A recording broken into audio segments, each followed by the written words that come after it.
What's going on, guys? Noah White here again. Thanks for tuning in for another video on the 240. Now, my goal for today would be to be able to get this subframe pretty much all the way torn apart. I'm not going to be painting it. I'm not going in all that kind of detail with it, because honestly I don't really care. It's just going to go back up underneath the car, and it's just going to be a mess anyway. But I did get the diff out, I got the axles out, got the wheel bearings off, and I'll run through all that stuff here in a minute in case you guys don't know how to take that stuff off, or if you're not familiar with the S chassis at all. It's pretty easy to do. The thing that's going to suck the most though will be trying to get the bushings out. Subframe bushings I know are going to suck. I don't know about the other bushings, which would be all the bushings that are like on the knuckle that hold, like the tow arm and the upper control arm and the traction arm. I don't know if those are going to be easier or hard to get out. I just have to find out when I get there. I do have a press. Hopefully I can get it oriented to where I can press the bushings out. I just don't know yet because it's just kind of an awkward shape. I wish I had a bench vise. I don't, but my neighbor has one and he might let me just borrow it to kind of get these bushings in and out. Worst case, I'll just burn them out if I have to. That definitely works. Doesn't smell the greatest, but it does work. So yeah, let me just run down what I've taken off so far. That way I can show you guys how to take the stuff off as well. Here it is, my subframe, my 280,000 mile subframe. Just going ahead and refresh all of this. I do have another set of aftermarket traction arms I might use. I might not use them. The stock ones have been doing just fine. I don't really make that adjustment anyway. I did get the diff out. This is it right here, stock S13 diff. It's an open diff. I haven't done anything to it. And I am going to be putting a Z32 diff in here. I already pulled out the wheel bearings. Wheel bearings just slide out. They're held on by four 19mm bolts, which just bolt right into the back over here. So yeah, I mean, I know I tend to talk a lot, but you guys know my channel. I'm trying to be informative, put everything out here in video format, because that's just what the kids want these days. So I mean, unless you want to go read around on Reddit, I guess you can do that. But here it is, the facts. So the only thing I need to do now really is just continue tearing this down, taking off all the arms. I don't think I'm going to be able to, I'm not going to have to touch any of the adjustments on the alignment. I should be able to just pull the arms off and not have to do any of that. Although I probably will set it up for an alignment later on. I'm going to get a new set of ball joints, the whole lot. So let me just get back to work. I'll see you guys in a minute.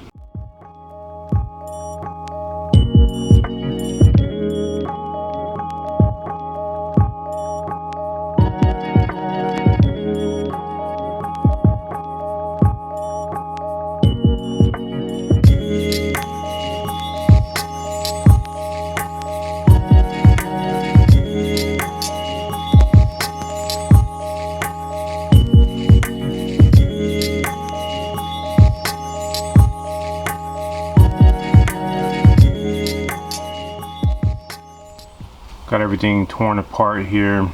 You really don't need to take off this big nut right here. I mean, I guess you could if you wanted to have the knuckle that much more free, but I'm going to tell this to you guys now that this job is going to be a sucky job. You can already see I already got the matte gas out. I'm going to go ahead and try and burn out these bushings. You could stick them in a vise if you want. I mean, I do have my vise just hiding over there on the table. And I've already tried to press one of these out, but it's far too difficult. So since I'm going to be running the GK Tech ones out here, they recommend that you actually remove. Now you can see if you press out this middle part, it'll just press out of the rubber. You're still left with this outer bearing shell, bushing shell, this metal piece right here, just this little lip. You actually need to remove that as well. Now what I'm going to do is burn out the middle of this rubber here. Now I'm going to push out the center piece, then I'll burn out the rest of the remaining rubber that's in there, and then I'll try and see if I can press the shell out. I more than likely can't. You usually can't. What you usually will want to do is grab a hacksaw or a sawzall and cut a very small slit in the whole shell, and you can come in here with a screwdriver and kind of bend it out. Don't know if I'll be able to get all that on tape for you guys or on video, but I'll try my best to do so. But I'm gonna have to do that obviously for this one, and this one. And then I'll, on the lower control arm over here, I already got my brand new lower control arm bushing sitting right there. I am using energy suspension. I haven't bought a whole set. I'm gonna have to push out this ball joint, which I'll probably just rent a kit, press that out, and then the same goes for these right here. These things are definitely old and worn out. I don't know if you'll be able to see. This bushing is pretty well done, but the same. It has the inner sleeve, then rubber, then it has an outer bearing shell, which is a rusty looking spot that needs to get pressed out. So again, probably just gonna burn all this out, cut out the shells, and bend the shells out and take the shells out. So I'll be busy doing this for the next 2 years, and then I'll get back to you guys.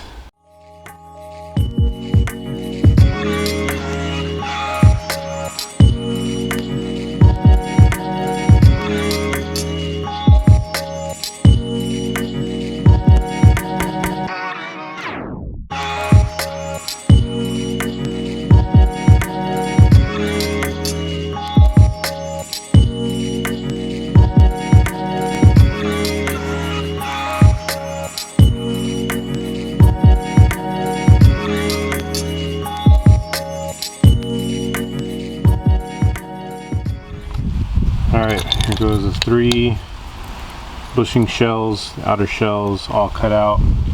Got all 3 of these holes cleaned up, hit them with some sandpaper. Now we're just ready to just push the bushings in. I know I said I was gonna use the GK Tech ones on these, but I really think that energy suspension kit already has these 3 bushings in it. So I'm gonna double check and make sure before I go on ahead and open up the GK Tech ones and see if I can just use the energy suspension ones, and then maybe I could just return the other ones or sell them or something like that. But I'm not too sure, but I'm gonna figure it out here in a minute, and then I'll show you guys how to press the bushings in. All right, just so you guys can have a comparison, I was gonna use the energy suspension. It definitely has enough bushings to do everything, and I might use these in some of the arms, but in the knuckles themselves, in this particular thing right here, I think I am going to stick with the GK Tech ones. As you can see, this is the energy suspension guy here on the left. The shoulder is not that big. These shoulders are bigger, so it should, you know, positively engage the knuckle a little bit better. The sleeves look the same, however, this is the bolt from one of the arms. When I stick it into this one, I know it's just minimal, but there is some gap in there. You can see me moving around. But in this one, however, it's a lot better, a lot tighter. So I think I am just gonna go on ahead and use the GK Tech ones for the outer portions of the arms. Obviously, if you have aftermarket arms, this is a spherical bushing, so I'm not replacing that at all. It's gonna stay the same. And same with my toe arm. Wherever it's hanging at. Where is it hanging? Oh, it is this arm right here. It's already spherical in there, so I'm not going to change that at all. The only arms that I have that are stock are the stock traction rods, and that's this guy right here. So if one of those bushings fits into this guy, I might replace it, but like I said, I do think I have some aftermarket traction rods laying around somewhere that I might just go on ahead and install since I have this all apart. I don't know that for sure yet, but I'll have to just double check. Alright, I got 2 bushings installed. This one installed and this one installed.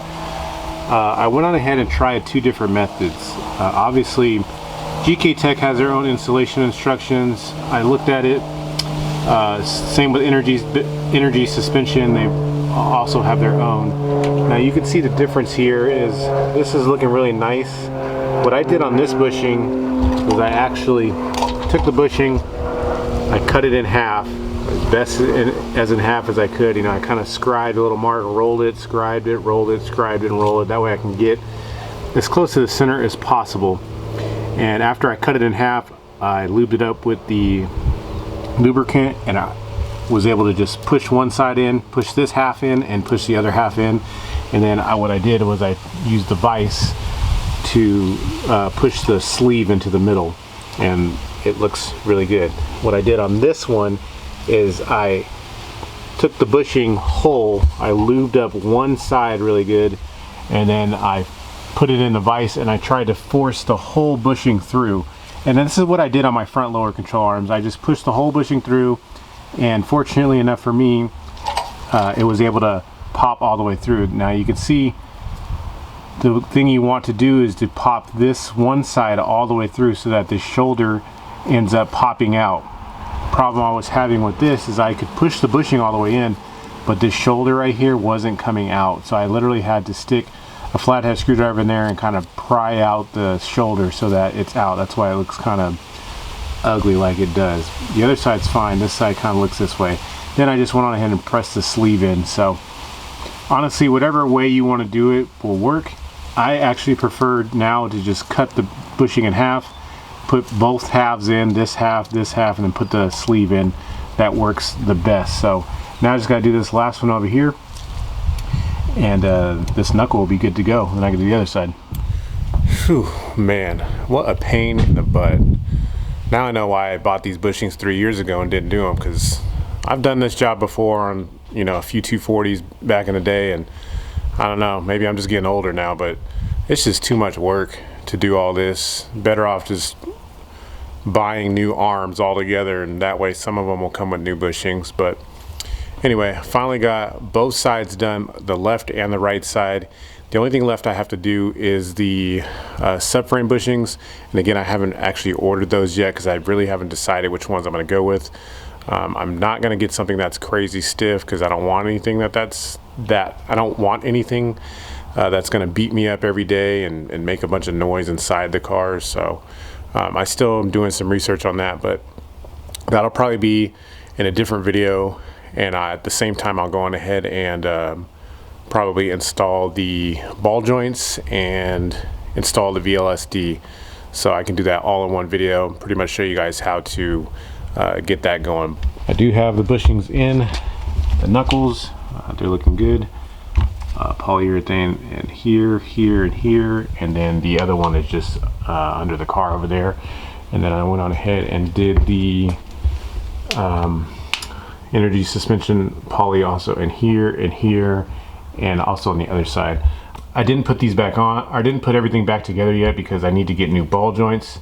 So in the next video, I'm going to do the ball joints, both the ball joints. I'll get the VLSD installed, I'll get the correct axles, and then I will try also do the subframe bushings at the same time. So that way I'm trying not to drag this out too long, guys. I know it sucks, but this is just a lot of work. And like I said, hopefully somebody's learning from this, and